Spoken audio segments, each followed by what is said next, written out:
ብዙ የህይወታችንን ትግሎች ከአካባቢያችን የሚመጡ ተጽዕኖዎችንም የምናሸንፈው አዲስ የህይወት የኑሮ ዘዴ በመቀየር ወይም ብልህ አስተሳሰብን በማምጣት ሊመስለን ይችላል። ነገር ግን ሞኝነት በተባለ ነገር ብዙ ነገሮች መፍትሄ ያገኛሉ ብለን አናስብም። ጳውሎስ እንደዚህ ነበር ያደረገው። ዝና፣ ዕውቀት፣ ሀብት ባስጨነቃት በቆሮንቶስ ከተማ ውስጥ ትኩረታቸውን ወደ መስቀሉ ቃል ያዞረዋል። ለአይሁድ ያ የመስቀል ቃል ለአይሁድ ስድብ እንደውም መሰናከያ የነበረ ነገር ነው። ከዛ ደግሞ ለግሪኮች ሞኝነት የነበረ ነገር ነው። ነገር ግን የመስቀሉ ቃል የቆሮንቶስን ጫጫታ ሰብሮ በመግባት ሞኝነት የተባለው ነገር ህይወትን የመለወጥ ኃይሉን ሲያሳይ እንመለከታለን። ያ ደግሞ የመስቀሉ ቃል ለኛም ህይወታችንን የመቀየርን ችሎታ እንዳለው እናያለን። አሁን የምትከታተሉት የመጽሐፍ ቅዱስ ጥናት አንደኛና ሁለተኛ ቆሮንቶስ መጽሐፎች ላይ ትኩረትን ያደርጋል። አብሬያችሁ ያለሁት እኔ በጸሎት አለማየሁ እባላለሁ። እኔ ደግሞ ቦንሳ ነጉ እባላለሁ። እኔ አክሊሉ ተፈራ እባላለሁ። እኔ እስጢፋኖስ መንግስቱ እባላለሁ። ጥናታችንን ከመጀመራችን በፊት መሪ ጥቅሳችን አንደኛ ቆሮንቶስ ምዕራፍ 1 ቁጥር 18 ላይ ይወስደናል። እንዲህ ይላል፣ የመስቀሉ ቃል ለሚጠፉት ሞኝነት፣ ለኛ ለምንድን ግን የእግዚአብሔር ኃይል ነውና ይላል። የመስቀሉ ቃል ለሚጠፉት ሞኝነት፣ ለኛ ለምንድን ግን የእግዚአብሔር ኃይል ነውና ይላል። ቦንሳ ጸሎት አድርገንና እንጀምራለን። እንጸልይ። በምሕረት ባለጸጋ ከአምላካችን እግዚአብሔር ይቅር በለን ምረን፣ ዛሬም በፊት እንድንገኝ ስለረዳን እናመሰግንሃለን። ዛሬም ይህንን ቃል እንገልጠን ስናጠና መንፈስ ቅዱስ እንዲያስተምረን የሚመለከቱን ሰዎችም ቃልን እንዲገለጥላቸው እኛንም እንድትረዳን እንለምናሃለን። ስለሰማን ተመስገን፣ በጌታ በኢየሱስ ስም አሜን። ባለፈው ሳምንት እንደተመለከት ነው የዚህን ጥናት መጀመሪያ አይተናል። የጻፈው ሰው ማን እንደነበረ፣ ጳውሎስ ደግሞ የተጠራበት ጥሪ ምን እንደሆነ፣ ያንን ጥሪውን ደግሞ ለምን ደጋግሞ ሲነግረን እንደነበረ፣ ምን ተምሮ በምን ስራ እየተሰማራ እንደነበረ፣ ከዛም ደግሞ ለምን በእግዚአብሔር የተጠራሁኝ ነኝ ሲል እንደነበረ፣ ከዛ በአገልግሎቱ ደግሞ እንዴት ወደ ቆሮንቶስ እንደመጣ፣ አቴና ውስጥ የነበረውን ጊዜ፣ ከዛ ቆሮንቶስ ውስጥ ደግሞ የጠበቀውን ከተማ አይተናል። ከዛ ቆሮንቶስ ደግሞ የነበራትን ተጽዕኖ አይተናል። ቆሮንቶስ በብዙ ችግሮች ውስጥ እንደነበረች፣ ለዛም ደግሞ ደብዳቤዎቹ እንደተጻፉላት ተመልክተናል። አሁን ደግሞ የምንመለከተው ቤተክርስቲያኗ ብዙ ችግሮች እንደነበረባት ጀምረናል ባለፈው። መጀመሪያ የተናገረው ችግር ግን ነበረ ጳውሎስ። መጀመሪያ አድሬስ ያደረገው ነገር ምንድን ነበረ? መጀመሪያስ ላይ ደግሞ ለምን መጣ? እስጢፍ ምን ታስባለህ? ያው መጀመሪያ አንደኛ ቆሮንቶስ ምዕራፍ 1 ከቁጥር 1 እስከ 9 በመናነብበት ጊዜ ያው ሰላምታውን ያቀርብና ቁጥር 10 ላይ መጀመሪያ አድሬስ የሚያደርገው ነገር ምንድነው? የመከፋፈል ጉዳይ እንዳለ ነው። ከቁጥር 10 ላይ ሄጄ ሳነበው፣ ነገር ግን ወንድሞች ሆይ ሁላችሁ አንድ ንግግር እንድትናገሩ በአንድ ልብና በአንድ ሐሳብም የተባበራችሁ እንድትሆኑ እንጂ መለያየት በመካከላችሁ እንዳይሆን በጌታችን በኢየሱስ ክርስቶስ ስም እለምናችኋለሁ እያለ። ስለዚህ የመጀመሪያው ቁልፉ ችግር የመከፋፈል የአንድነት ማጣት ጉዳይ ነበርና ጳውሎስ ከዛ በኋላ ብዙ የሚያስከትላቸው ምክሮች አሉ፣ ግን ቅድሚያ የሰጠው አንድነትን ነውና ይሄኛውም ለኛ መልእክት አለው ብዬ አስባለሁ። አሁን ባለንበትም ዘመን ብዙ ጊዜ ካስተዋልን በጣም በብርቱ ጠላታችን ዲያብሎስ የሚዋጋውና ትልቅ በቃ የሚያናደው ነገር ቢኖር በመካከላችን ህብረትና ፍቅር አንድነት ሲኖር በጣም ነው ደስ የማይለው። ምክንያቱም እርስ በርስ ክርስቲያኖች በአንድ ልብና በአንድ ሀሳብ ከሄዱ ምን ሊያደርጉ እንደሚችል ጠንቅቆ ያውቃልና ሁሌም ቢሆን መከፋፈል፣ መለያየት፣ እርስ በርስ መካከል ፍቅር እንዳይኖር ያንን በታላቅ መንገድ እንደሚሰራ እንመለከታለን። እና ጳውሎስ መጀመሪያ ስንት ብዙ ችግሮች ያሉ በቤተክርስቲያን ላይ መጀመሪያ ግን ዳይሬክት አድርጎ በመካከላችሁ መለያየት እንዳለ ሰማለሁ ብሎ ያን አድሬስ ማድረጉ ዛሬም ቢሆን ምን ያህል አንድነታችን ልንጠብቅ እንደሚገባና ለዛ ትኩረት ልንሰጠው የሚገባ ነገር እንደሆነ ማየት እንችላለን። ክርክራቸው የነበረው ምንድን ነበረ? ያለያያቸው ነገር እና መጀመሪያ መነገር የነበረበት ነገር የሆነው በምን ተለያይተው ነበረ? እዚህ ጋር መልእክቱን እንደሚናገረው ወዲያው ቀጥለን ስናነብ ያለው ቁጥር አንዳንዶቻቸው እኔ የጳውሎስ ነኝ፣ እኔ የአጵሎስ ነኝ፣ የኬፋ ነኝ፣ እኔማ የክርስቶስ ነኝ የሚል ይሹ ነው የነበረውና ወዲያው ይህንን ልዩነት ያመጣውን ጉዳይም ደግሞ ሲያስቀምጥ ጥምቀትን ያስቀምጣል። ከዚያ በኋላ ያን ነገር ዲፌንድ ምላሽ ሲሰጥ ነው እዚህ ጋር የምንመለከተው። እንትና ያጠመቀኝ ስለዚህ እኔ እኮ በእንትና እጅ የተጠመቅኩኝ ነኝ፣ በጳውሎስ እጅ የተጠመቅኩኝ ነኝ፣ እኔ እኮ አጵሎስ ነው ያጠመቀኝ የሚል አይነት ነገሮች የተነሱት አንዱ የተለያዩበት ምክንያት ደግሞ ለመለያየት ምክንያት የሆናቸው ቡድን የፈጠሩት በእነኚህ ሰዎች በመሪዎቻቸው ላይክ የእንትና ስር ነኝ በሚል ምክንያት እንደሆነ ጳውሎስ መልእክቱ ላይ ያስቀምጣል ማለት ነው። ይህንኑ ነው ሲተቻቸው የነበረው። ምክንያቱም አንድነት በጣም የአንድነት ማጣት ህብረትን በጣም ይጎዳል እና እነሱ አሁን ትኩረታቸው ሊሆን የሚገባው ኢየሱስ ነው።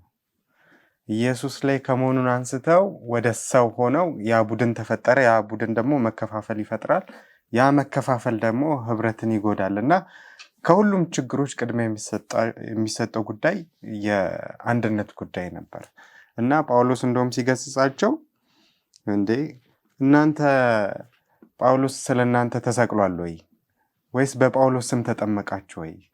ስለዚህ አንዳንድ ሰዎችን በጣም እናገናቸውና የተሰቀለውን ክርስቶስ ረስተን እነሱ እንደተሰቀሉልን አይነት እኔ ስለ እናንተ አልተሰቀልኩም፣ በእኔ ስም አልተጠመቃችሁም፣ እንደውም አጠመኩኝ ብል እንኳን በእጄ ጥቂት ሰው ነው የተጠመቀው ብሎ ሲናገር እንመለከታለን። የኔ ጥሪ እንደውም ማጥመቅ ሳይሆን ስብከት ነው። የተጠራሁት እየሰበኩ ነው እንጂ በእጄ የተጠመቁ ሰዎች ጥቂት ስለሆኑ እንደውም እግዚአብሔርን አመሰግናለሁ አለ እና ትኩረት ሰይጣን ምን ያደርጋል? ትኩረትን ወደ ሰዎች ያመጣል። በየትኛውም ኢየሱስ ላይ ትኩረት እንድናደርግ አይፈልግም ሰይጣን። ስለዚህ ለሆኑ ነገሮች ወደ ሰው ዳይቨርት እንድናደርግና ሰዎችን ስንከተል በዛው ወድቀ እንድንቀር ነው። ምክንያቱም ኢየሱስና መስቀሉን ብቻ ካየን እንደማንወድቅ ያውቃል ሰይጣን ማለት ነው። ስለዚህ ጳውሎስም መልሶ እየነገራቸው ያለው ጳውሎስም ምንም አይደለም፣ አጵሎስም ምንም አይደለም፣ ኬፋም ምንም አይደለም፣ ነገር ግን ስለ እናንተ የተሰቀለው በስሙ የተጠመቃችሁበት ኢየሱስ ነው ዋናው ማዕከል እና እሱ ላይ ትኩረት ነው፣ መስቀሉ ላይ ነው ትኩረት መደረግ ያለበት የሚል ሀሳብ ነው። አንድ የሚያደርገውም መስቀሉ ስለሆነ ብዙ ችግሮች ነበራቸው አይደለ? ባለፈው ሳምንት ብዙ ጠቅሰናል እና ከነዛ ችግሮች መፍትሄው ብሎ ያመጣላቸው ነገር የነበረው አዲሱ ነገር ወደ ሀሳባቸውን ሁሉ ወደ መስቀሉ ማዞር ነበረ። ነገር ግን አሁን የጠቀስከው ጥቅስ ላይ ወንጌልን ልሰብክ እንጂ ላጠምቅ አይደለም ክርስቶስ የላከኝ ይላልና ለምንድን ነው ማጥመቅ እንደ ትንሽ ነገር የቆጠረው? እንደውም እግዚአብሔርን አመሰግናለሁ ይላል አይደለ? ብዙዎቻችሁን ስላላጠመኩኝ ይላልና ወንጌልና መስበክና ማጥመቅን አንድ ላይ ነው የምናየው። ስለዚህ ለምንድን ነው ማጥመቅን እንደ ትንሽ ነገር እያየው የነበረው ጳውሎስ? እሱ ጋር በእርግጥ እንደ ትንሽ ነገር ለማየት ፈልገው ሳይሆን እነሱ በዋናነት የመከራከሪያ ዋና ርዕሳቸው የነበረው የጥምቀት ጉዳይ ነው እና ያጠመቃቸውን ሰው እየገለጹ ያ ሰው ከነሱ የተሻለ ወይ ደግሞ ከአንደኛው የተሻለ በማድረግ እርስ በርስ በማወዳደር ኦልሞስት የክርስቶስን ምስል ስለሸፈነባቸው ነው ዳይሬክት ጥምቀት ላይ ትኩረት ያደረገው እንጂ ጥምቀት በራሱ ምንም ችግር የለውም። በመሰረቱም ቢሆን ያመነ የተጠመቀ ይድናል ይላል። አንድ ሰው በክርስቶስ ኢየሱስ ማመኑን የሚገልጸው በብሉይ ኪዳን ላይ ለአይሁዳውያን መገረዝ እንደሆነ ሁሉ በአዲስ ኪዳን መጠመቅ ነው። ግን እሱ እንዳለ ሆኖ በቤተ ክርስቲያን ውስጥ የክፍፍል ዋና ምክንያት የሆነው ያጠመቋቸውን ሰዎች እየጠቀሱ እርስ በርስ ሰዎችን ወደ ማወዳደር ስለደረሱ እንጂ በአጠቃላይ ጥምቀት በራሱ ችግር ስላለበት እንዳልሆነ እዚህ ጋር መገንዘብ እንደሚገባን እንመለከታለን ማለት ነው። ራሱ ጳውሎስ ራሱ ጥምቀትን ምን አይነት ትልቅ የሆነ ትርጉም እንዳለው በሮሜ ምዕራፍ 6 ላይ ከቁጥር 3 ጀምሮ ይናገራል እና ስለዚህ ጳውሎስ ጥምቀትን እየተቃወመ አይደለም። አሁን አክሊሉ እንዳለው የመከራከሪያ ነጥብ ስላደረጉት አይናቸውን ከዛ እንዲያነሱ ፈልጎ ነው እንጂ ራሱ ስለ ጥምቀት በጣም አስፈላጊነት ሮሜ 6 ላይ ጽፏል ማለት ነው ጳውሎስ።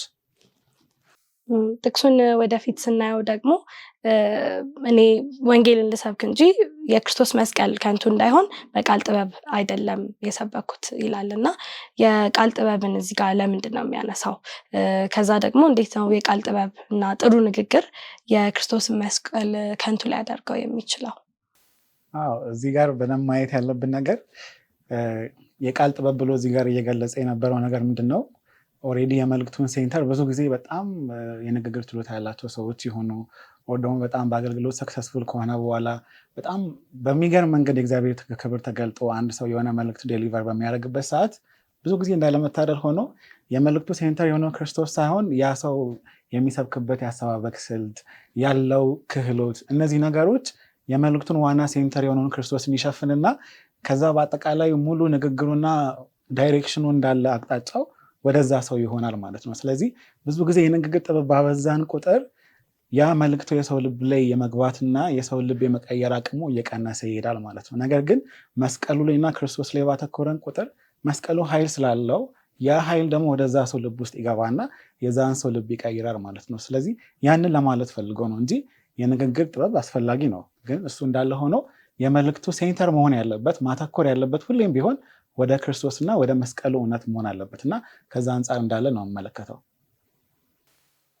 ደግሞ ከአቴንስ ነው የመጣው ጳውሎስ ቆሮንቶስ ከመምጣቱ በፊትና ስለዚህ እዛ በነበረበት ወቅት እንግዲህ የግሪክና የሮም እንትን በነበረበት የበላይነት በነበረበት እንትን ላይ ያው ፍልስፍና በሚደረግበት ቦታ ላይ በንግግር በጣም ጥሩ የሆነ ተናጋሪ፣ የማሳመን ችሎታ፣ ጥሩ በሆነ ማቅረብ ነው ትልቅ ነጥብ የሚያሰጠው፣ የሚያስጨበጭበውም ትልቁ ዋጋ ያለው ሰው ጳውሎስ የንግግር ጥበብ ሲል ይህን ነገር ነው። በዚህ መልኩ አይደለም ወንጌልን ይዤ የመጣሁት፣ ይህን ከመጣሁ ይሸፍንብኛል፣ ይሄ የጥበብ ቃል የክርስቶስ መስቀል ከንቱ እንዳይሆን የሚል ሀሳብ ነው እና ስለዚህ ወቅቱ የነበረው የፍልስፍና በግሪክ ዓለም ውስጥ የነበረው ያንን ነገር አልጠቀሙ ወንጌል ለመስበክ የሚል ሀሳብ ነው የሚያነሳው እዚህ ላይ። እኔ ግን የንግግር ጥበብን ብዙ ጊዜ የምንጠቀምበት ይመስለኛል። እንደውም ቤተክርስቲያን ውስጥ ባሉ አገልግሎቶች ግጥሞች ይወደዳሉ አይደለ? አሪፍ ሰባኪ የሚባለው በደንብ መናገር የሚችል ሰው፣ ቃላቶቹን አሳምሮ ማውጣት የሚችል ሰው ነው እና ጳውሎስ እዚህ ጋር በንግግር ጥበብ አልጠቀምም፣ እንደውም ይሄ ከንቱ ያደርግብኛል፣ ይሸፍንብኛል ይላል እና በምን ያህል ደረጃ ነው የንግግር ጥበብን ስንጠቀም የመስቀሉን ቃል ሊሸፍንብን የሚችለው ወይስ ደግሞ አስፈላጊ የሆነበት ጊዜዎች ውስጥ አሉ? ምክንያቱም አቴና ላይ በነበረ ጊዜ ጳውሎስ እኮ በጣም በጥበብ ሲናገር ነበር፣ በፍልስፍና ሲናገር ነበር እና ያንን ደግሞ የሰሙት ሰዎች ነበሩ። ስለዚህ እንዴት ነው ያንን ማቻቻል የምንችለው? ጳውሎስ ግን እኮ እዚህ ጋር የንግግር ጥሩ ተናጋሪ መሆንን እየተቻ አይደለም። ኢየሱስ ክርስቶስ ራሱ በጣም ጥሩ ተናጋሪ ነበረ ሲሰብክ፣ እንደውም ሮማውያን ሁሉ ፈዘው ያዩት ነበር እና ይህም ራሱ አንድ ጸጋ ስጦታ ነው። ግን እዚህ ጋር ለቆሮንቶስ ቤተክርስቲያን ቀጥታ ሲናገር ትኩረቱን እያመላከተን ያለው የኔ ትኩረት መስቀልና መስቀል ከዛ ውጭ ምንም ነገር እንደማላቅ ሆኜ ነው። ሌላ አመክንዮችን አሳምሮ በማቅረብ ምናምን አይደለም፣ ቀጥታ መስቀሉና መስቀሉ ላይ እንዲሆን ነው ትኩረቱ። ምክንያቱም በተለያዩ ነገሮች አይምሯቸው ተበታትኗል። እኔ የአጵሎስ ነኝ፣ እኔ የኬፋ ነኝ እያሉ የተከፋፈሉት አንድም በዚሁ ምክንያት ነው። ሁለተኛም ደግሞ ቀደም ቦንሳም እንዳለው ከአቴንስ ሲመጣ ይዞት የመጣው ልምድ አለ። ያ ሁሉ ጥበብ ይልቅ መስቀሉ ትኩረት ሊሰጠው እንደሚገባ አጽንኦት ለመስጠት ይመስለኛል። ነገር ግን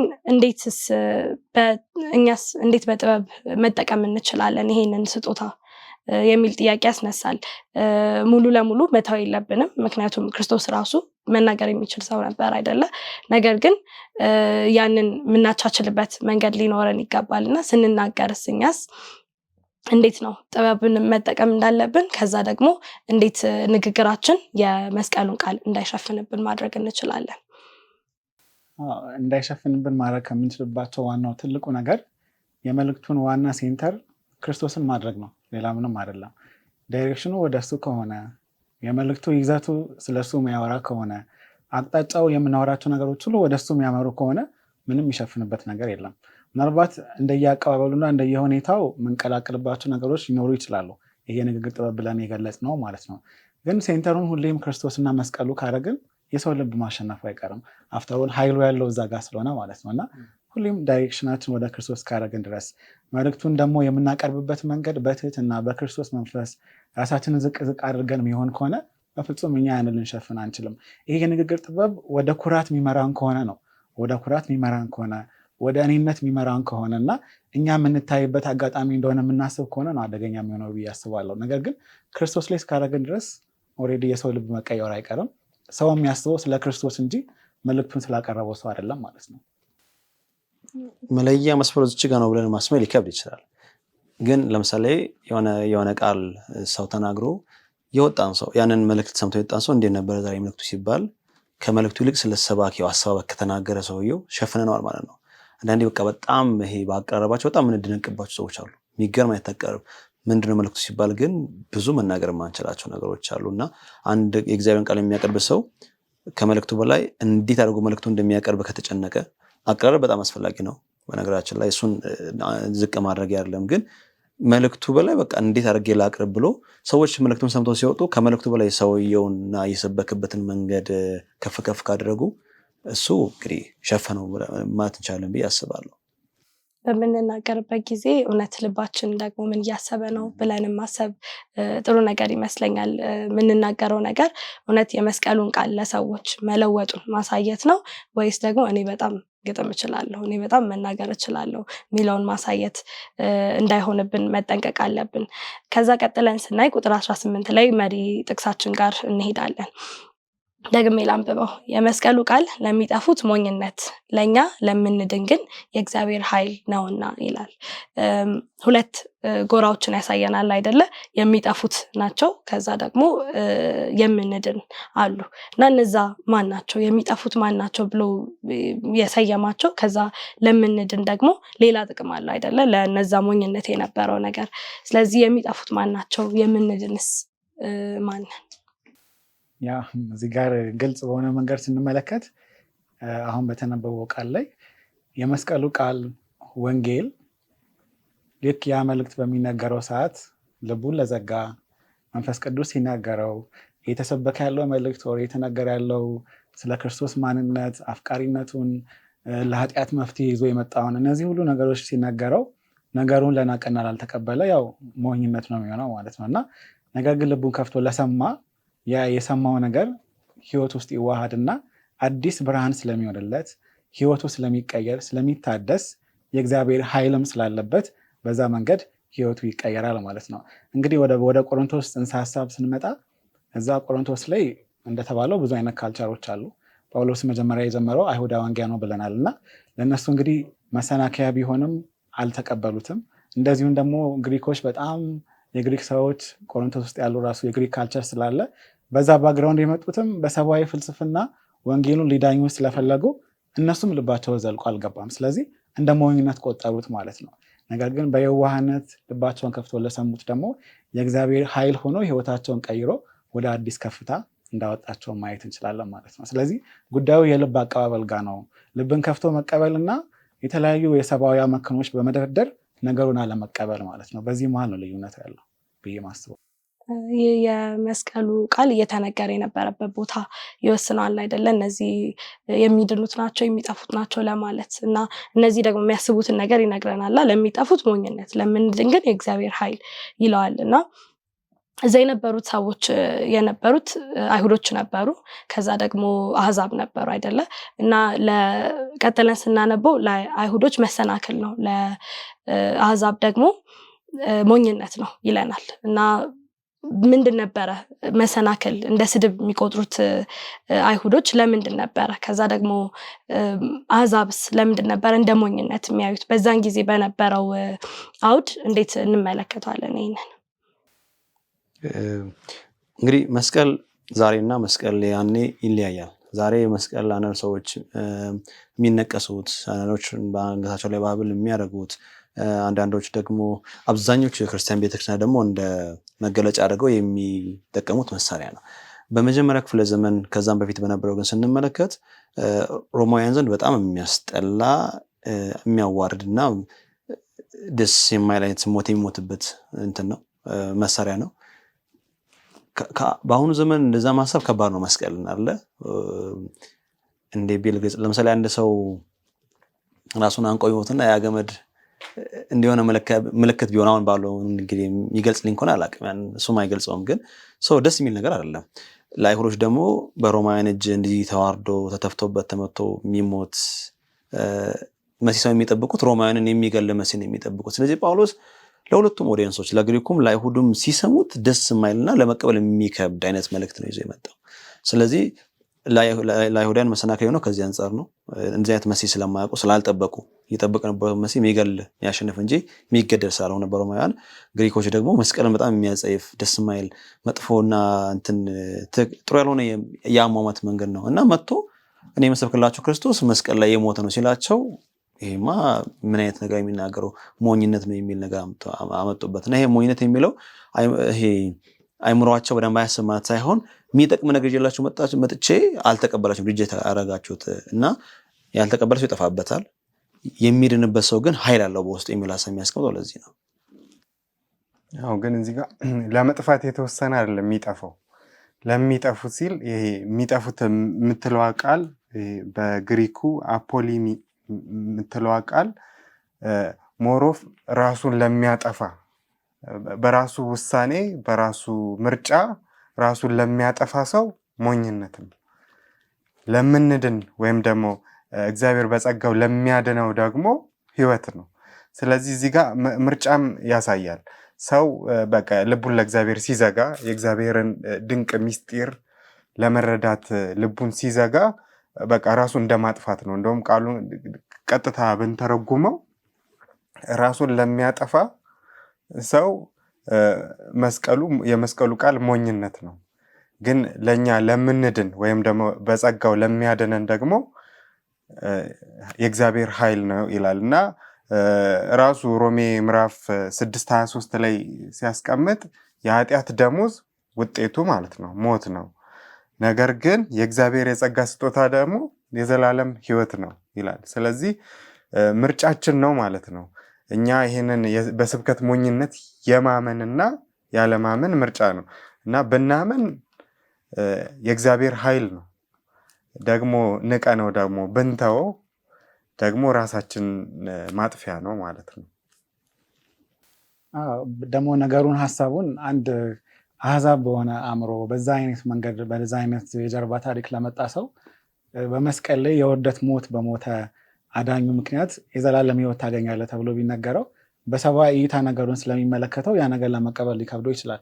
ምክንያቱም በሰብአዊ አእምሮ ወይ በዓለም መድረክ ስንመለከት ጥንካሬ ተብሎ የሚታየው ማሸነፍ፣ ድል ማድረግ፣ ድል መንሳት እነዚህ የመሳሰሉ ነገሮች ናቸውና ነገር ግን ኢሳይያስ 53 ላይ በተገለጸው መልክ ክርስቶስም ህይወቱ ያለፈበት ውርደት ሞት በሆነው በመስቀል ሞት ማንም ሊሞተው የማይፈልገው የእርግማን ሞት የሆነው የመጨረሻ ክፉ ሰው የሚባለው የሚያልፈውን የመስቀል ሞት አልፎ እሱ አዳኝ ነው በሱ በኩል የዘላለም ህይወት አለ ተብሎ ቢነገረው አእምሮን በዛ አይነት መንገድ ስላካበተ ይሄን ለመቀበል ሊቸግረው ይችላል ማለት ነው። ስለዚህ እይታዎቹ ናቸው እዚህ ጋር ጥያቄው ያለው።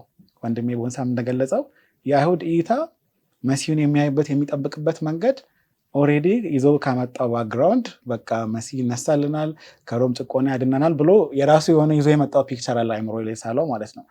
ደግሞ አንድ አህዛብ ለሆነ ሰው ከአህዛብ ባክግራውንድ ለመጣ ሰው በቃ ማሸነፍ፣ ድል ማድረግ፣ ከፍታ ብሎ የሚያስበው ከፍታ ላይ ከፍታ መሄድ፣ ማሸነፍ፣ ድል ማድረግ፣ ኮንከር ማድረግ እነዚህ ነገሮች ናቸው። እንደዚሁም ደግሞ ወደ አይሁድ ወደ ግሪኮች ወይ ደግሞ ወደ አቴንስ ሰዎች አሊያም ደግሞ እዛ ቆሮንቶስ ውስጥ ራሱ ያሉ ፈላስፋዎች እይታ ስንመጣ ደግሞ ኦሬዲ ነገሩን በስጋ ያን ስለሚያዩ ይሄ ነገር ለመቀበል ይቸግራቸዋል ማለት ነው። ነገር ግን ዞሮ ዞሮ አንድ ሰው ከፊት ለፊቱ እየመጣ ያለውን ብርሃን ሲገለጥለት ያን ብርሃን ለመቀበል ልቡን ካዘጋጀና በመጣለት ብርሃን ዝግጁ የሚሆን ከሆነ እውነትም የእግዚአብሔር ኃይል ነው ማለት ነው። ስለዚህ ባክግራውንዱ ይለያይ፣ ነገር ግን ልቡን ለከፈተ ለሁሉም ታላቅ ሚራክል እና ህይወቱን የሚቀይር ለኃጢአት መፍትሄ ለዘላለም ህይወቱን ዋስትና የሚሆን ብርሃን በዛ ውስጥ ያለ መልእክት እንደሆነ እናያለን ማለት ነው። መጽሐፍ ቅዱስ ላይ ስናይ አንድ እብድ የተባለ ሰውዬ መጥምቁ ዮሐንስ ነበር አይደለ? ምንድን ነው የሚያወራው ይህ ሰው የሚባል ሰው ነበረ። መጥምቁ ዮሐንስ ካለባበሱ ከሚበላው ነገር ተነስቶ ማለት ነው። ጳውሎስም ለእነዚህ ሰዎች እንደዚህ አይነት ሰው ይመስለኛል። ለአይሁዶች ይሄ ሰው ይሳደባል ብለው የሰቀሉትን ሰው አይ አምላክ ነው ያድናቸዋል ብሎ ይመጣል። ከዛ ለግሪኮች ደግሞ ሲጀመር አሪዮስፋጎስ ላይ ራሱ ሲሰብክ ትዝ ይለናል አይደለ? ልክ ያወራውን ነገር ጥበቡን ሁሉ ሰሙትና ከዛ ግን ሞቶ የተነሳ ሰው አለ ሲል ይሄ ሰው እያሉ አይደለ? እና እንደዛ ብሎ የሚሰብክን ሰው እብድ ብለው ነበር የሚያስቡት። ምን አይነት መልእክት ነው ይዞ የመጣው ብለው የሚያስቡት ሰው ነበረ። እና ያንን መልእክቱን ነበረ ምናየው። ሲሰብካቸው የነበረው ይሄ ኃይል ነው፣ ለእናንተ ሞኝነት የምትሉት ነገር ኃይልን ይሰጣል ብሎ ይሰብካቸው ነበረ።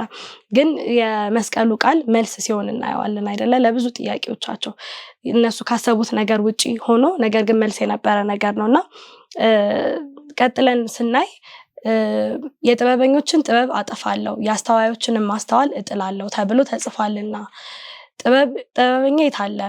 ጸሐፊስ የት አለ? የዚህች ዓለም መማሪያስ የት አለ? እግዚአብሔር የዚህችን ዓለም ጥበብ ሞኝነት እንዲሆን አላደረገምን?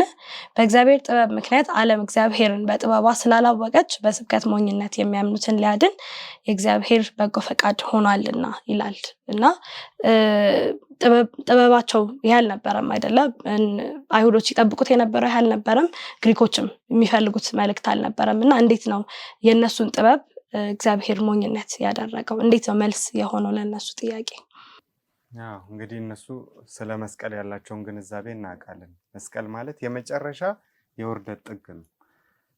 እንደውም ሰውን በመስቀል የሚያዋርዱት እኮ ሰው ሁሉ መጠቋቋሚያ እንደሚሆንበት ነው። አንደኛ ራቁቱን ነው ተዋርዶ በእንጨት ላይ ተንጠልጥሎ ለሰው ሁሉ እንዲታይ ተደርጎ በቃ የውርደት ጥግ ነው፣ መጨረሻ ነው።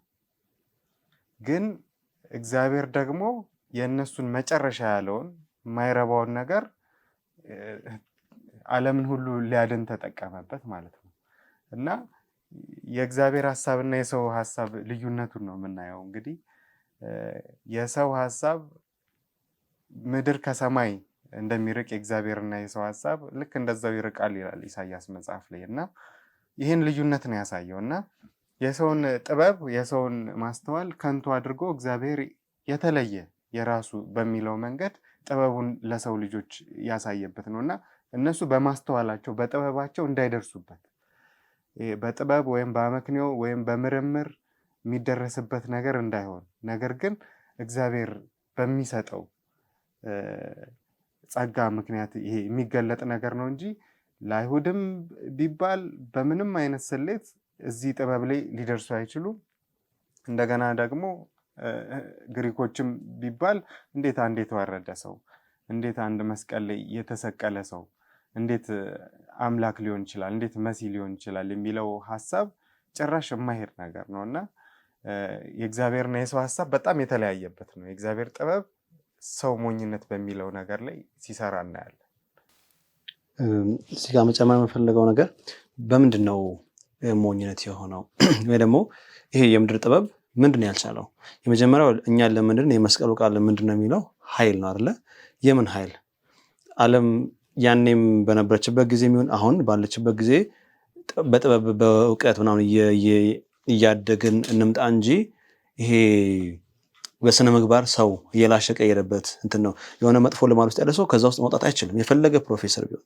አንዳንድ ዶክተሮች እናውቃለን ሰውን ብዙ ነገር እየመከሩ ግን ያን ነገር መኖር የማይችሉ ኃይል የለውም። እውቀት በውስጡ ማለት ይሄ ከመጥፎ ባህሪ ሰውን የማውጣት በራሱ ኃይል የለውም። እና የእግዚአብሔር ቃል ግን ይሄ መስቀሉ ቃል ግን ኃይል አለው። ለእኛ ለምንድን ኃይል ነው ይላል። ከዛ ውጭ እግዚአብሔር ማወቅ ስለተሳናት በኬሚስትሪ በምን ሰዎች በፍልስፍና ሄደው እግዚአብሔር ማወቅበት መንገድ የለም። ይልቅስ ሁለተኛ ጢሞቴዎስ 3:15 ላይ እንደሚለው ከሕፃንነት ጀመረ በክርስቶስ ኢየሱስ በመዳን በማመን መዳን የሚገኝበትን ጥበብ ሊሰጡ የሚችሉ ቅዱሳት መጽሐፍትን አውቃል። መዳን በምን እንደሚቻል ሳይንስ ውስጥ የለም። ከዘላለም ሞት መዳን የሚቻልበት ከመጥፎ ባህሪ መለወጥ የሚቻልበት የለም። ይህንን ሁሉ ነገር እግዚአብሔር ምን አደረገው? ሞኝነት አደረገው። የምድር ጥበብ እግዚአብሔርን ማወቅ አትችይበትም። ይህን ስል ወደ እግዚአብሔር የሚመራ መንገድ የለውም ፍልስፍና ውስጥ። ከዛ ውጭ ደግሞ ኃይል በውስጡ የለም። የሆነ ነገር ማድረግ እንዳለብን ታውቂያለሽ፣ ግን የምታደርጊበት ኃይል ደግሞ አይኖርሽም። መስቀሉ የስብከት ሞኝነት የሚለው ይሄ ሄዳችሁ መስበክ መተወዱ ትረስ አለ መስቀል ለግሪኮች ላይ ሆደን ሄዳችሁ የሆነ ደስ ብሏችሁ መስኩት እንትን አይደለም ሞኝነት ነው የሚባለው። ግን በሱ ላመኑ ሰዎች ግን እኔ ያደርግላቸው የሚል ነጥብ ነው የማነሳው እዚህ ጋር ማለት ነው። እውቀቱንም ኃይሉንም የሚሰጠን የመስቀሉ ቃል እንደሆነ እናያለን።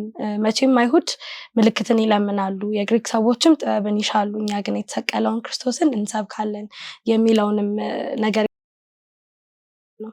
እንዴት አይሁዶች ምልክትን ሲፈልጉ ከዛ ግሪኮች ደግሞ ጥበብን ሲፈልጉ የመስቀሉ ቃል ደግሞ እንዴት መልስ እንደሆነላቸው ከአፍታ ቆይታ በኋላ ተመልሰን እንመለከታለን።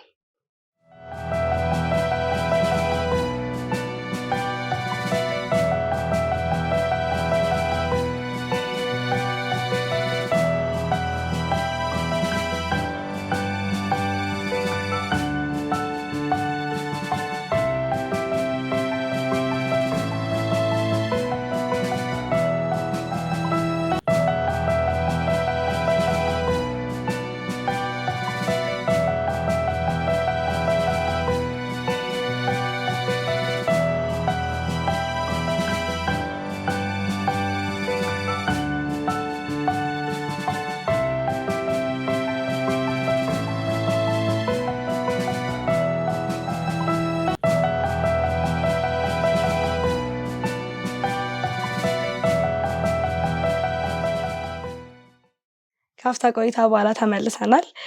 ቁጥር 22 ላይ ነን ያለነው። መቼም አይሁድ ምልክትን ይለምናሉ፣ የግሪክ ሰዎችም ጥበብን ይሻሉ፣ እኛ ግን የተሰቀለውን ክርስቶስን እንሰብካለን። ይህም ለአይሁድ ማሰናከያ ለአሕዛብም ሞኝነት ነው። ለተጠሩት ግን አይሁድ ቢሆኑ የግሪክ ሰዎች ቢሆኑ የእግዚአብሔር ኃይልና የእግዚአብሔር ጥበብ የሆነው ክርስቶስ ነው ይላል። አይሁዶች ምልክትን እንደሚፈልጉ ይነግረናል እዚህ ጋር። ከዛ ግሪኮች ደግሞ ጥበብን እንደሚፈልጉ፣ ነገር ግን ያንን አንድ ላይ አድርጎ የመስቀሉ ቃል መልስ እንደሆናቸው ያስተምረናል ጳውሎስ። እና እንዴት ነው ለአይሁዶችም ለግሪኮችም መልስ የሆናቸው? አክሊሉ። አዎ ከአይሁዶቹ ብንጀምር እንዴት ለአይሁዶቹ መልስ ሆናቸው? አይሁዶቹ ምልክት ይፈልጋሉ የሚለውን ሀሳብ ይዘን ስንመጣ በጣም ብዙ ምልክት ተሰጥቷቸዋል። ምክንያቱም ክርስቶስ በመካከላቸው ሆኖ ብዙ ታምራትን አድርጓል። አይኖቻቸው እያየ 4000 5000 ብዙ ሰዎችን ሲመግብ አይተናል። የሞቱትን ከመቃብር ሲያስነሳ ተመልክተናል። ሲፈውስ ተመልክተናል። ብዙ ታምራትን አድርጎ ነበረ። እሱም ሳይሆን ከመስቀል በኋላ ራሱ ባለው ታምራት ከሞት መነሳት ከዚህ በላይ ምን ታምር ይገኛል? እና ግን ያንን ዜና እንኳን ገንዘብ ከፍሎ በሌላ ቀይረው ነበር ይሸኙት ማለት ነው። ስለዚህ ምልክት ሰጥቷቸዋል። ነገር ግን ልባቸውን ስለዘጉ የመጣላቸውን ብርሃን ስላልተቀበሉ ሞኝነት ነው ብሎ ስላለፉት ራሳቸው ተሞኝተው እንደቀሩ እንመለከታለን ማለት ነው። ወደ አሕዛቦችንም ስንመጣ በማንኛውም መንገድ ቢሆን ለአሕዛቦችም ቢሆን ወንጌል ተነግሯቸዋል።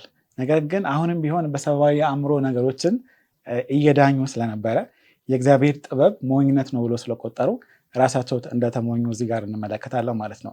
እንግዲህ አንድ ነገር እስክናውቀው ድረስ ሞኝነት ሊመስል ይችላል። ምክንያቱም ከዚህ በፊት አይተነው የማናውቀው እንዴት እንደሚሰራ ያልገባን ነገር ስንመለከተው ወይ ሰዎች ሲነግሩን በእርግጥም ሞኝነት ሊመስል ይችላል። እና ከዚህ ጋር በተገናኘን በጣም ጥሩ ምሳሌ አለ ብዬ አስባለሁ። ብዙ ጊዜ እሳት የሚያጠፉ ሰዎች ሰደድ እሳት ሲነሳ አንድ የሚያደርጉት ነገር አለ። እሳቱ የሄደበት ወዳለበት አቅጣጫ ይሄዱና አስቀድመው እዛ ጋር ያሉትን ቅጠላ ቅጠሎችን እሳቱን ሊመገብ የሚችሉ ነገሮችን በሙሉ አስቀድመው ያቃጥላሉ። ከዛ ልክ እሳቱ ሄድና እዛ የተቃጠለበት ቦታ ሲደርስ ወይ ይቆማል አሊያም ደግሞ አቅጣጫውን ይቀይራል ማለት ነው። ግን እሳትን ላጠፋ ነው ብዬ እዚህ ጋር እሳት ስለኩስ ነገሩ ሳይንሱ ከጀርባ ያለውን የማያውቅ ሰው የሞኝ ስራ እየሰራው እንዳለ ሊያስብ ይችላል ማለት ነው። ግን እስቲ ልየው ይሄ ነገር ይሰራል ብሎ ካየው በእርግጥም እሳቱ መጥቶ ይቆማል ማለት ነው። ስለዚህ ሰው ከየትኛውም ባክግራውንድ ይምጣ፣ አይሁድም ይሁን አሕዛብም ይሁን የግሪክ ሰውም ይሁን ነገሩን ሞክሮ ካየው የእግዚአብሔርን ጣፋጭነት ቀምሶ ካየው የእግዚአብሔር መልእክት በክርስቶስ በኩል የተገለጠው የወንጌል እውነት ቀምሶ ካየው ህይወቱን ሲቀይር ያየዋል፣ ሲያድነው ያየዋል፣ ያልነበረውን አዲስ ማንነት ሲሰጠው ያየዋል ማለት ነው። ለዛ ነው እዚህ ጋር ቁጥር 4 ላይ ለተጠሩት ግን ያለው ማለት ነው። ልባቸውን ከፍተው ያን እውነት ለጋበዙ ወደ ልባቸው ላስገቡ በእርግጥም የእግዚአብሔር ኃይልና ጥበብ የሆነው ክርስቶስ በእነሱ ህይወት ተግባራዊ ሲሆን ያለው ማለት ነው። ላልተቀበሉት ግን በሚያሳዝን መንገድ መጥፊያቸው፣ መሰናከያቸው እንደዚሁም ደግሞ ከእግዚአብሔር መንገድ መውጫቸውም ይሆናል ማለት ነው። ግን ለመቀበል የማን ይቀላል? ለአይሁድ ይቀላል ወይስ ለግሪክ? ለሁለቱም ከባድ። ለነዛም ሞኝነት ነው፣ ለነዚህ ደግሞ ጭራሽ እንደ አምላክ እንደ መሳደብ ነው የሚቆጥሩት። ግን ለሁለቱ ይቀል የነበረው ለማን ነው የሚለው ላይ ብናወራ ደስ ይለኛል። በወቅቱ በነበረው ታሪካዊ ዳራውን ከተመለከተ ለዚህ ሰው ነው የሚቀለው ለማለት ይከብዳል። አሁን አኬ በወሰደው ምሳሌ እሳት የሚያጠፋ ሰው እሳትን ይዞ ሲያቃጥል ብታዩት ሞኝነት ነው የምትሉት። እና ይሄ ሄዶ መስቀሉ ምናምን ዛሬ እንዳለው አይደለም። ሄዳችሁ መስበክ የምትፈልጉት ድረስ አይደለም። ምላሹ ታውቁታላችሁ። ማንጓጠጥ እንደሚሆን መሳቂያ እንደሚሆን ታውቃላችሁ። ሰው ለማን ነው የሚቀለው ካለን እግዚአብሔር ልባቸው ለከፈተላቸው ሰዎች ብቻ ነው የሚቀለው። ይሄ ለመቀበል የሚቀል አይነት ነገር አይደለም። እዚህ ጋር አንደኛ ቆሮንቶስ ምዕራፍ 2 ቁጥር 14 ላይ መንፈሳዊ ያልሆነ ሰው ከእግዚአብሔር መንፈስ የሆነውን ነገር ሊቀበል አይችልም። ምክንያቱም እንደዚህ ያለው ነገር ለእርሱ ሞኝነት ነው፣ በመንፈስም የሚመረመር ስለሆነ ሊረዳው አይችልም። ሰው ማን ነው የሚረዳው? በመንፈስ የሆነ ሰው። ይሄ ስጋ የሆነ ሰው ይሄን ነገር ዛሬም ኮሌጅኩ ብዙ አይሰራም አይደለ? የዛሬ 2000 ዓመት በፊት ክርስቶስ የሚባል ሰው በአምላክ በሰው ክብር ተገልጦ መጣ። እኔ ያቸው አላቅም ባይኔ፣ ግን ያንን የሰው መስቀል ላይ ሰራው ስራ ዛሬ ቦንሳን ያድነዋል። ዛሬ ኃጢአትን ስሰራ ከዚያ የምታቀበት ኃይል ይሰጠኛል፣ ይቆጠርልኝና ለኔ ጽድቅ ይሆናል። ይሄ እኮ እንትን በእንት አይሆንም እኮ በሎጂክ በአመክንዮ እኮ የሚሆን አይነት ነገር አይደለም። የእግዚአብሔር ነገር በመንፈስ ነው የሚረዱት። ስለዚህ ለማን ነው የሚቀለው ካለን መንፈሳዊ የተላላቸው ሰዎች ብለን ነው መመለስ የምንችለው እንጂ ይሄ ለአይሁድ ይቀላል ለግሪክ ይቀላል ማለት ለኔ ይከብደኛል። ያው ከጀርባ ያለው ነገር ስንመለከት ያው ከአብርሃም ጀምሮ በነበረው ሂደት ስናይ መልእክቱ እንግዲህ በእነሱ እንደመጣ ምናልባት ዝም ብለን ስንመለከት ለአይሁዶች ይቀላል። ኦልሬዲ መጽሐፍ ቅዱስ እጃቸው ላይ ነበረ። ጥንታዊ ጽሑፎች ኢሳያስ የምንበለው ስለ መሲሁ የተገለጹት ሁሉም እጃቸው ላይ ነበር ብለን ልናይ እንችላለን። ግን ጉዳዩ እዛ ጋር አይደለም። ያው የልብ ዝግጅት ነው ስንል ልባችንን ለዛ ለሚናገረውና ለሚወራው መልእክት ልባችንን ያዘጋጀንበት አካባቢ ነው ልዩነት የሚያመጣው ማለት ነው። እና እኔም ወንድሜ ያለውን ወንሳ ያለውን ነው የሚይዘው። ለአይሁዶች ይቀላል ለማለት እንደፍራለን ብዬ አላስብም። ምክንያቱም እንደውም ለእነሱ ማሰናከያ ነው። ከሌሎቹ ይልቅ ተጠያቂ ይሆናሉ። ምክንያቱም የሰቀሉት እኮ እነሱ ናቸው። ደግሞ በእኛና በሌሎቻችን ይሁን ብሎ የተናገሩት እነሱ ናቸው። እና እንደውም ለእነሱ በጣም ከባድ ነው የሚሆነው። ምክንያቱም ልባቸውን ዝግት ስላደረጉ ቤት በኩል እግዚአብሔር አልፎ ይናገራቸው እና እንደውም ለእነሱ መሰናከያ የሆነ እንጂ የበለጠ እድል ነው ብዬ አላስብም እኔ በግሌ። ወደኛ ጊዜ ስናመጣው ግን የግሪክ ሰዎች እግዚአብሔር የለም ቢኖርም አናቅም የሚሉ ሰዎች የሚመስሉ ይመስለኛል። አሁንም እንደዚህ አይነት ሰዎች እኮ አሉ አይደለ? እግዚአብሔር ይኖር አይኖር የምናውቀው ነገር የለም የሚሉ አሉ። ከዛ ደግሞ ክርስቲያኖችም ሆነው ትንሽ እምነቱን የሚያውቁት ነገር ግን አጥልቀው ክርስቶስ ያልደረሱም ሰዎች ሊኖሩ ይችላሉና ለመቀበል የትኛው ጋር ይቀላል? ሜቢ አይሁዶች እኮ አሁንም ድረስ አሉ አይደለ? ለአይሁዶች አሁን ላሉ በአሁኑ ዘመን ላሉት አይሁዶች እውነተኛ አይሁዶች ያው እስራኤል ውስጥ የሚኖሩትን ሳይሆኑ እውነተኛ አይሁድ እምነትን ለተቀበሉት ሰዎች ይቀላል ወይስ ደግሞ ጭራሽ እግዚአብሔር ይኖር አይኖር አናውቅም እንደ ዶር እንኖራለን ስንሞት እንሞታለን ለሚሉ ሰዎች ስለመቀበል የሚቀል ይመስላችኋል? ለየትኛው ስንሰብክ ለነሱ ለማስረዳትስ የሚቀል ይመስላችኋል? ያው እንግዲህ እግዚአብሔር ለሁሉም እኩል እድል እንደሰጠ ነው እያየን ያለ ነው። አሁን ከአይሁዶችም የሚቀበሉት አሉ፣ የማይቀበሉትም አሉ። ከአሕዛብ ደግሞ የሚቀበሉት አሉ በብዛት፣ የማይቀበሉትም አሉ እና ቀድሞ በተገኘ አይደለም ማለት ነው ወንጌል እና ለሁሉም እኩል የተሰጠ መሆኑን የሚያመላክት ይመስለኛል። አስባችሁታል? አይሁዶች ብዙ መጽሐፍት ነበራቸው፣ ብዙ የሚመረምሩት ነገር ነበረው። እንደው ከቃሉ እንኳን ጳውሎስ ለማስረዳት የሚቀለውም ለነሱ ይመስለኛል። ስለ መሲሁ አመጣጥ ምን እንደሚሆን ለማስረዳት የሚቀለው ይመስለኛል። አሁን ሳስበው ለአሕዛብ ምን ብሎ ነው የሚያስረዳቸው? እንዴት ነው የሚነግራቸው? እና እንዴት እንደሚቀበሉት ራሱ ግራ ነው የሚገባኝ። ግን በሚገርም ሁኔታ እንደውም ከአይሁዶቹ አሕዛቦቹ የተሻለ ተቀባይነት ያገኝ ነበር። ይሄ ሞኝነት በሚመስለው ቃል እና ቀድመን በተገኘ ሳይሆን እግዚአብሔር ለሁሉም በደረስንበት ሁኔታ ልባችንን አይቶ ለሁላችንም እኩል ነገር ይሰጣል ብዬ ነው ማስበው። እና ፌር አይሆንም ነበር አይሁዶች ቀድመው ባወቁት ነገር እሱ እንደ ትልቅ እድል ሆኖላቸው ይህን ነገር ቢቀበሉና እነዛኞቹ ደግሞ ሙሉ ዝግት ብሎባቸው ቢቀር ኖሮ አይ እነዚህ የተሻለ እድል አላቸው ብለን ልንወስድ እንችል ነበር። እና አሁንም ወደኛም ስናመጣው ማንኛውም የእግዚአብሔርን ቃል ሰምቶ የማያውቅና በመጽሐፍ ቅዱስ እየተማረ ግን እውነታው ሳይገባው የኖረውን ሰው እኩል እድል አላቸው ብለን መወሰን ልንችል ነው ማለት ነው። ስለዚህ አሁንም እኩል እድል አላቸው ብለን መወሰን እንችላለን። አሁን ጭራሽ መጽሐፍ ቅዱስን ሰምቶ የማያውቅ ሰውና አሁን ደግሞ እየተማረ ያደገ ግን በስህተት አረዳድ ሲያጠና የነበረ ሰውና ጭራሽ ሰምቶ የማያውቅ ለወንጌል እኩል ምላሽ ሊሰጥ ይችላል ብለን መውሰድ እንችላለን። እኔ እኩል ምላሽ ሊሰጥ ይችላል ብዬ ነው የማስበው። ምክንያቱም አንድ ባዶ ቦታ ላይ ቤት መስራት ይቀላል ወይስ የተሰራ ቦታ ላይ አፍርሰን ነው የምንሰራው? እና ብዙ የተዛባ እውቀት ያለውን ሰው መምራት ማስተካከል ነው በጣም አስቸጋሪ ነው። ምክንያቱም ይዞ የመጣው ያካበተው ነገር ስላለ እንደው የእግዚአብሔር መንፈስ ረድቶት ልቡን ትሁት ካላደረገ በስተቀር አይቀበልም። ሰው በተፈጥሮ ይዞ ለመጣው ነገር የሙጥኝ የማለት አካሄድ አለው እና ብዙ ጊዜ እሱ ከማያውቀው አዲስ ነገር ሲመጣ የመቀበል ነገር አስቸጋሪ ነው። ስለዚህ እኩል እድል ነው ያላቸው። ልዩነቱ ለመንፈስ ቅዱስ ጥሪ ልቡን የከፈተ ብዬ አምናለሁ ማለት ነው። እኔ እሱን አቋሚ ያ በሁሉም ሰዎች እግዚአብሔር መንፈስ ይሰራል። በማንኛውም ሰው እግዚአብሔር መንፈስ ይሰራል እና ይህ የመስቀል ቃል አሁንም ኃያል ነው። ስቲል ዛሬም ብዙ ሌቦችን ከሌብነት እየለያቸው ነው። ብዙ በተለያየ የኃጢአት ወጥመድ ውስጥ ያሉ ሰዎችን እየለያቸው ነው። አባቴ ለዚህ ምስክር ነው። በእርግጥ ይህንን የመስቀል ቃል ከመስማቱ በፊት እናቱ በጥንቁልና ውስጥ የምትኖር ነበረች። እርሱም ደግሞ የክርስቶስን ጌትነት የማይቀበል በጽኑ ክርስትናን የሚቃወም አይነት ሰው ነበረ እና ግን በአንድ ወቅት እንግዲህ ታሪክ ረጅም ቢሆንም በሰው በኩል መጽሐፍ ቅዱስ ይሰጠዋል። መጽሐፍ ቅዱስ እንደሆነ እሱ ማያውቅም። የሰጠው ሰው ማያውቅም፣ ግን ገጠር ውስጥ ስለነበረ የተማረው እስከ ማንበብ የሚችለው ሰው ብቻ ስለነበረ አንተነ ማንበብ የምችለው እስኪ ይህችን መጽሐፍ አንብብ ብሎ ይሰጠዋል። እና ያንን መጽሐፍ ገልጦ እያነበበ ዮሐንስ ወንጌል ምዕራፍ 14 ቁጥር 6 ላይ ሲደርስ ለሱ ያ ኃይል ነበር። ያ ጥቅስ ወደ አብ መድረሻ መንገድ ክርስቶስ ብቻ እንደሆነ ሲነገረውና በልቡ በዛ ቦታ ላይ ወሰነ። ከዚያ በኋላ ከነበረበት ከዛ ከጥንቁልናው እንትኑ ወጣ። በጣም ብዙ ነገሮች ነበር። ያ ቃል ኃይል ነበረው በውስጡ። ዛሬ ክርስቶስ ኃይል አለው። እዚህ ጋር እንደምንመለከተው ምን ብሎ ነው የሚናገረው? ቁጥር 24 ላይ እግዚአብሔር ለጠራቸው ግን አይሁድም ሆኑ ግሪኮች ክርስቶስ የእግዚአብሔር ኃይል የእግዚአብሔርም ጥበብ ነው። ማን ነው? ጥበቡም ኃይሉም ክርስቶስ ነው።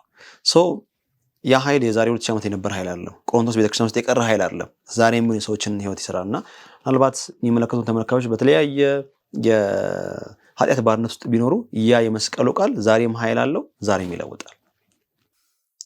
የቆሮንቶስ ሰዎች የነበራቸው ችግር ውስጥ አንድ የነበራቸው መፍትሄ ጳውሎስ ያቀረበላቸው መፍትሄ የመስቀሉ ቃል ነበረ። አሁንም ደግሞ ልክ እነሱ የሚመስሉ ሰዎችም ለግሪኮችም አይሁዶችንም የሚመስሉ ሰዎች ቢኖሩ ለነሱም ላላቸው ችግር መፍትሄ ለነሱም ጨለማቸው ብርሃን የሚሆነው የመስቀሉ ቃል ነው። ለተጠሩት ይለናል።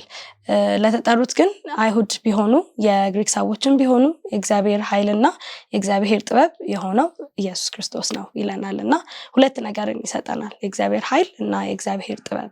እሱንስ እንዴት ታዩታላችሁ? ኢየሱስ ክርስቶስ ለአይሁዶች እኮ ኃይለኛ የሚባል አልነበረም አይደለ? ግን የእግዚአብሔር ኃይል ኢየሱስ ክርስቶስ ነው ይለናል። ከዛ ለአሕዛብ ደግሞ ጥበብ አልነበረም፣ ያው ሞኝነት ነበረ፣ ግን ለነዛ ደግሞ ጥበብ ነው ይለናል። እና እሱንስ እንዴት ታዩታላችሁ? አዎ ያው ለአንዱ ሞኝነት የሆነው ለአንዱ ጥበብ የሚሆነውን ሀሳብ በዋናነት ስንመለከት እዚህ ጋር መልእክቱ ራሱ ሲናገር እግዚአብሔር ለጠራቸው ግን አይሁድም ሆኑ ግሪኮች ክርስቶስ የእግዚአብሔር ኃይል የእግዚአብሔር ጥበብ ነው። ምክንያቱም ከሰው ጥበብ ይልቅ የእግዚአብሔር ሞኝነት ይጠበባል፣ ከሰውን ብርታት ይልቅ የእግዚአብሔር ድካም ይበረታል ብሎ እዚህ ጋር ሲናገር እናያለን። እና በጣም በሚገርም መንገድ ሁኔታዎችን ስናይ ሀሳቡንም እዚህ ጋር ያለው ነገር ስንመለከት ይሄ በማንኛውም ባክግራውንድ ላይ እንሆን ልክ የመስቀሉ ቃል ወንጌሉ መልእክቱ ከመጣ በኋላ ይሄ ልባችንን ከፍተን ከጋበዝነው በኋላ በእኛ ህይወት ለውጡን ሲያመጣ እየቀመስነው እያየነው ድሮ የነበረ ማንነት ሲቀየር፣ ለኃጢአት ያለን እይታ ሲቀየር፣ የቅድስናን መንገድ ገንዘባችን ማድረግ ስንፈልግ፣ እግዚአብሔርን በህይወታችን ማክበር ስንፈልግ፣ በሂደት ውስጥ እግዚአብሔር የሚሰራውን ስራ ስናይ እና በዛ ውስጥ ደግሞ ከምንም በላይ ወንጌል የሚሰራው ትልቁ ስራ የልብ ለውጥ ነው እና መጀመሪያ የሚሰራው ስራ ቢኖር የልብ ቀዶ ጥገና ነው።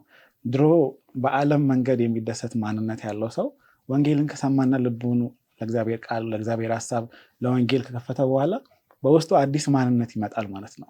የአዲስ ማንነት ህይወትን የሚያይበትን እይታ፣ የህይወቱን አጀንዳውን፣ ህልሙን፣ ምኞቱን ሁሉ ከዘላለማዊ አጀንዳ ጋር ያገናኘዋል ማለት ነው እና በየትኛውም ባክግራውንድ ይምጣ ህይወቱ፣ መንገዱ፣ አካሄዱ ሁሉ እግዚአብሔርን ለማክበር፣ እግዚአብሔርን ለመቅረብ፣ እሱን ለማወቅ፣ ከዛ ደግሞ እግዚአብሔርን ካወቀው በኋላ አያስቀምጠውም ማለት ነው። ምክንያቱም በውስጡ ያለው ፍቅር ግድ ይለዋል። ከዛ ያን መልእክት ደግሞ ለሌሎች ለማካፈል ይፈልጋል እና በዚህ ውስጥ ድሮ ሲሰክር የነበረ፣ ድሮ ሲጠጣ የነበረ፣ ድሮ ሲዘሙት የነበረ የህይወት አጀንዳ ሁሉ ይቀየራል ማለት ነው። እዚህ ጋር ሲመጣ ዘማሪ ይሆናል፣ ስለ ወንጌል የሚዘምር ይሆናል። እዚህ ጋር ሲመጣ ሰባኪ ይሆናል፣ የጠፋውን ወደ እግዚአብሔር መንግስት የሚያመጣ ይሆናል እና በየትኛውም ባክግራውንድ ይምጣ የልብ ለውጥና አዲስ ህይወት ይጀምራል ማለት ነው እና ትልቁ መልእክት ያለው እዚህ ጋር ይመስለኛል። አቅጣጫውም ወደዛ የሚመራ ስለሆነ ማለት ነው።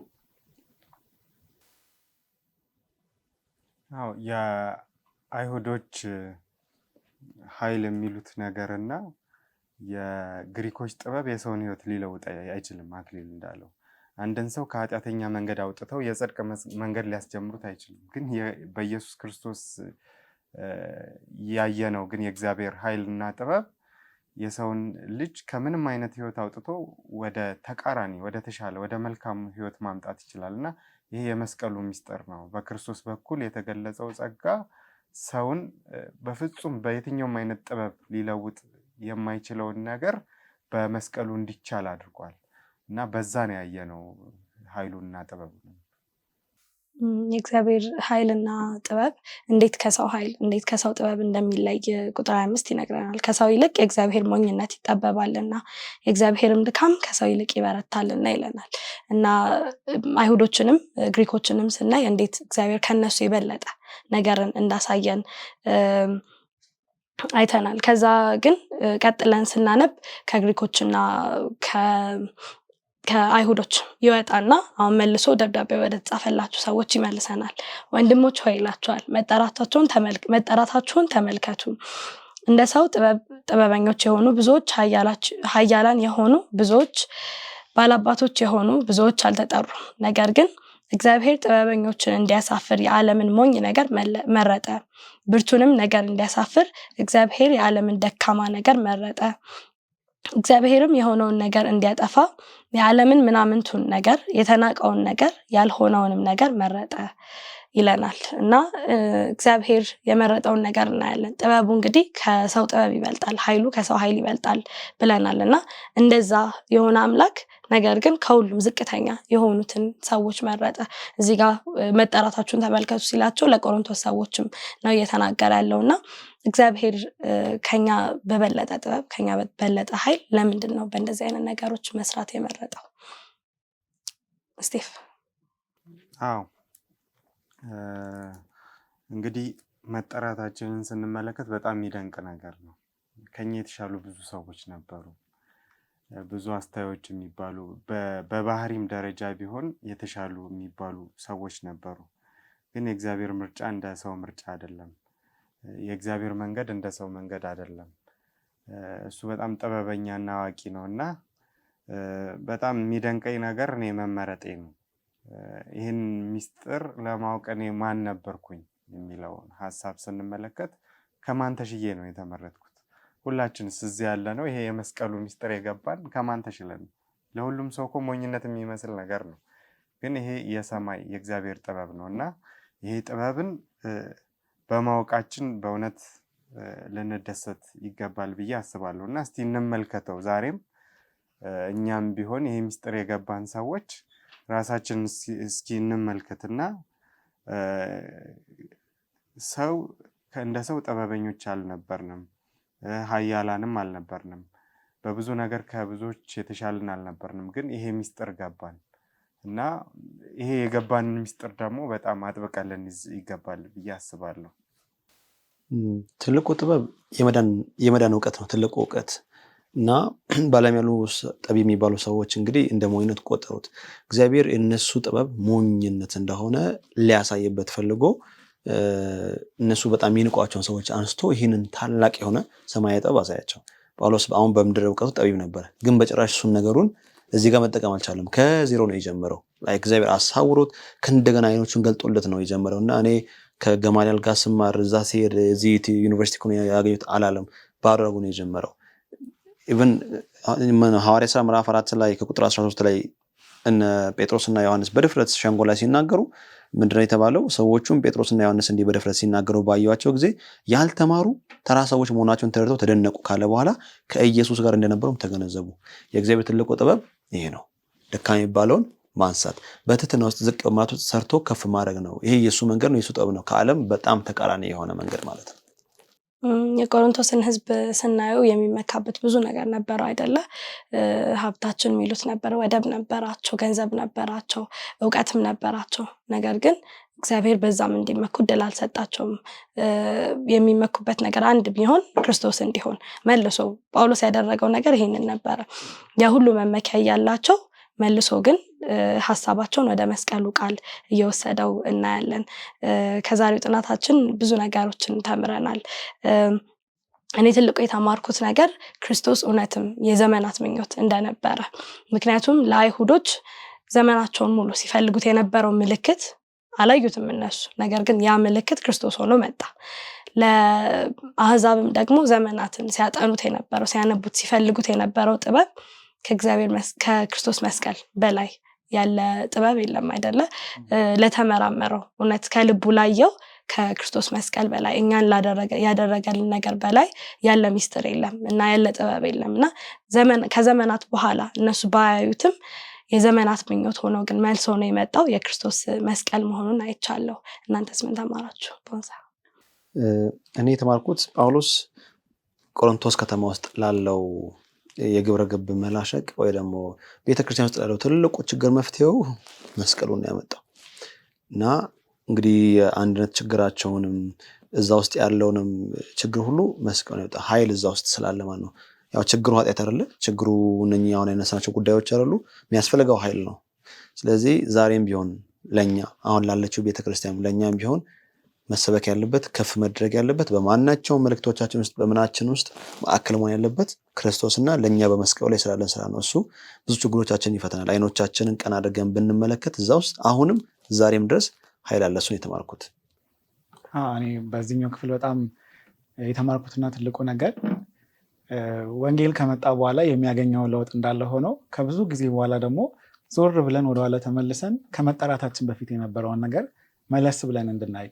እውነቱን ለመናገር ዛሬ እንዳለው አይነት ማንነት አልነበረንም። ብዙዎቻችን እግዚአብሔር የሚፈልግ ልብ እንኳን አልነበረንም። አመፀኞች ነበርን። ከእግዚአብሔር ጋር ጊዜ ማሳለፍ የማንፈልግ፣ ቤተክርስቲያን መሄድ የማንፈልግ፣ ሌሎች ምድራዊና ዓለማዊ ነገሮችን የምናስቀድም፣ የእናንተን ባላቅም እኔ እንደዛ ነበርኩኝ። ነገር ግን ይህ ወንጌል ወደ ልብ ካገባ በኋላና ይህን የመዳንን መንገድ እግዚአብሔር ከገለጠልን በኋላ የዓለም ስንት ትልልቅ ቦታ ያሉ አዋቂዎች እያሉ እኛ ግን ደካሞችን ዝቅ ብሎ ወርዶ እታች ድረስ መጥቶ ማንነቱን ገልጦልን የወንጌልን ሚስጥር ገልጦልን እንግዲህ ከዚህ በላይ ትልቅ ነገር የለም እና በዚህ መንገድ እግዚአብሔር ስለመረጠን በዚህ መንገድ የመዳንን መንገድ ስላሳየን እኛን ሳይንቀን ቆሻሻ ልባችን ውስጥ ገብቶ አመፀኛ ማንነታችንን ታክሶ አሸንፎ የክርስቶስን ማንነት ስለገለጠልን ይሄ በጣም ትልቅ ታምር ነው እና ሁሌም ቢሆን በህይወታችን ዞር ብለን ስንጠራ የት እንደነበርን ዛሬ ደግሞ በምን አይነት መንገድ እግዚአብሔር እንደመራን ካሰብን ሁሌም ቢሆን በትህትና እንመላለሳለን። ሁሌም ቢሆን ክርስቶስን በህይወታችን ለማክበር የልብ ናፍቆት ይኖረናልና እንግዲህ ከዛሬው ክፍል በአጠቃላይ ጠቅለል ሳደርግ በተለየ መልኩ ወደ ልብ የገባው ሀሳብ ዋናነት ይሄ ነው፣ የት ነበር የሚለው። እኔ ደግሞ የተማርኩት ምርጫችን ነው። ራሳችንን ወይ እናጠፋለን ወይ ደግሞ ወደሚያድነን እንመጣለን እና ለሚጠፉ የመስቀሉ ቃል ሞኝነት ነው፣ ግን ለምንድን ግን የእግዚአብሔር ኃይል ነው እና ወደ አዳኙ የምንመጣ ከሆነ ይህ ኃይል በህይወታችን ይገለጣል። የማይለወጡ ማንነቶቻችን ሁሉ ይቀይራል፣ ይለውጣል። ነገር ግን ይህንን እውነት ችላ የምንለው የምንገፋው ከሆነ ለማስተዋል ፈቃደኛ ካልሆንን ግን ይሄ ምርጫችን የሚያመጣብንን ዋጋ እንቀበላለን ማለት ነው እና መልካሙን ምርጫ መምረጥ የእግዚአብሔርን ኃይል ወደ ህይወታችን መጋበዝ ነው ብዬ አምናለሁ። ዛሬ በዛሬው ጥናታችን ብዙ ነገሮችን ተምረናል። እውነት የመስቀሉ ቃል ለሚጠፉት ሞኝነት እንዴት እንደነበረ፣ ከዛ ደግሞ ለኛም ለምንድን ግን የእግዚአብሔር ኃይል እንዴት እንደሆነ፣ የእግዚአብሔር ጥበብ እንዴት እንደሆነ ተምረናል። የተከታተላችሁን ሁሉ እንደተባረካችሁበት፣ ብዙ ስለ እግዚአብሔር ቃል እንደተማራችሁ እናምናለን። እያጠናን ያለነው አንደኛና ሁለተኛ ቆሮንቶስ መጽሐፍን ነው። የጥናታችንን መምሪያ ሰንበት ትምህርት አቅራቢያችሁ ባለ አድቬንቲስት ቤተክርስቲያን ማግኘት ትችላላችሁ። ከዛም ደግሞ ከስር ባለው ስልክ ቁጥርም ደውላችሁልን መጠየቅ ትችላላችሁ። ሀሳብ ጥያቄ ካላችሁ በዩቲዩብ የምትመለከቱ በኮሜንት መጠየቅ ትችላላችሁ። ከዛም ደግሞ ስልክ እየደወላችሁም ሀሳባችሁን ማቅረብ ትችላላችሁ።